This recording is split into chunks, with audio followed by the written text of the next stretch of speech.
Hey kids, hope you keep you warm today. Because the current story is called The Princess and the Frog, The Christmas Feast. Princess Tiana and Prince Naveen were celebrating their first Christmas together. Tiana had invited their family and friends to a restaurant for a Christmas Eve feast. She wanted Naveen to share in the traditions that she knew and loved. We might need to buy more ornaments, Tiana said. As long as they're fit for a princess, Naveen replied. That week he had helped Tiana decorate her restaurant, make centerpieces, and put up a tree. But there was still more work to be done. Tiana needed to buy ingredients for Christmas Eve dinner, so she and Naveen headed to the market. I can't wait to taste the feast you're going to make, Naveen said. With my help, of course. Well, we need quite a few things, Tiana said. Don't mind the rain out. Let's see. First we should get the vegetables. Tiana carefully looked through, all the produce at the vegetable stall. She wanted to make sure she had all the freshest ingredients for their Christmas feast.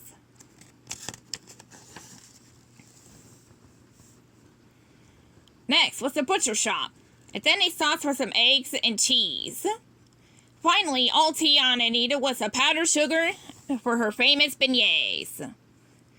I think we'll have to make another trip, said Naveen as he struggled with a tower of parcels. How many people are we cooking for? My mother, Charlotte, Big Daddy, your parents, and your friends for town and the bayou. We'll be serving as many people as want to join us, Tiana said happily. After all, the more the merrier. Tiana spent the next few days cooking and baking with Naveen by her side. For someone who didn't know how to chop a mushroom, you become quite an expert. Tiana told Naveen. You taught me everything I know, Naveen reminded her. When darkness fell on Christmas Eve, all the food for the banquet was finally ready. Before our guests arrive, I have a surprise for you, Tiana announced, handing Naveen his coat. Where are we going? He said. You'll find out soon enough, Tiana answered mysteriously. Just a hint, Naveen pleaded, but Tiana simply smiled silently.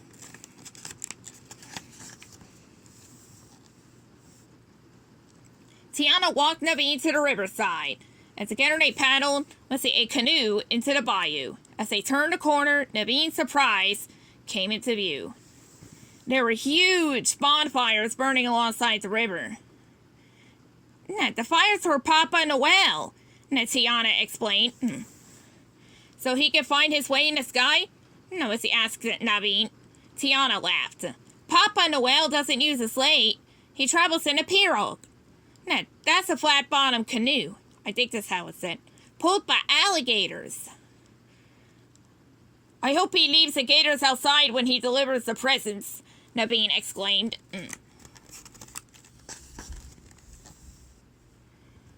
Fog rolled in, and Tiana and Naveen paddled toward home.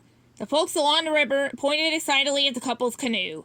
Through the mist, all they could see was the couple's red blanket. Look, the river folk shouted. It's him. They thought Tiana and Naveen's canoe belonged to Papa Noel. All around the people jumped into their boats and paddled behind the canoe, hoping to catch a glimpse of the mysterious visitor. When the bayou folk paddled out of the fog, they found Tiana and Naveen standing on the dock. Have you seen Papa Noel? Someone asked. We haven't, but since you're in town, would you join us for dinner? There's plenty to share, Tiana said. Thank you, said one of the travelers. I guess we don't mind if we do. By the time Tiana and Naveen reached Tiana's palace, guests were starting to arrive. Tiana greeted Naveen's parents and her mother, Eudora. She welcomed her best friend, Charlotte, and her friend's father, Big Daddy LaBeouf. Some of the guests are saying they saw Papa Noel on the river, Charlotte said. Do you suppose that's him there?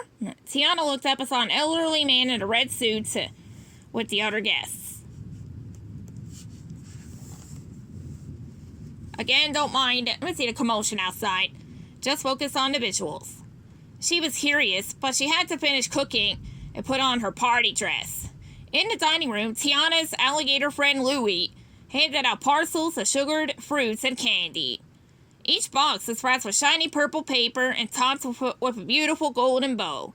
One woman was especially excited to see Louie. "It's one of Papa Noel's alligators," the woman said. Louie gave her a wide, toothy smile. It was nice that none of the guests were afraid of him.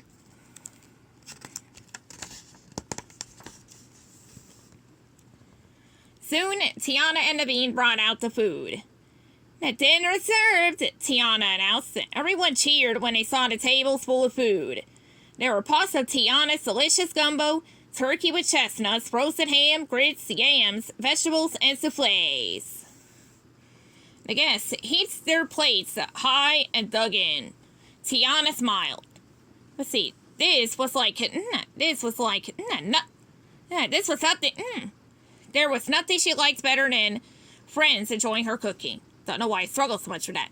Some of the guests ate second, third, and even fourth helpings. After everyone had eaten, Naveen and Louie played a jazzy versions of their favorite Christmas carols. Tiana invited her guests to dance to the music. As the band finished off another toe-tapping tune, Tiana realized she had forgotten to serve desserts. Quickly, she ran to the kitchen to fill the cart with custards, cakes, and beignets. The carts were so full that Tiana could barely open the kitchen door. "Let me help you with that, my dear," said a white-bearded gentleman. He helped Tiana push the carts into the dining room. As Tiana ducked back into the kitchen, she realized the man looked just like Papa Noel. Tiana hurried back to the dining room, but the man had already vanished.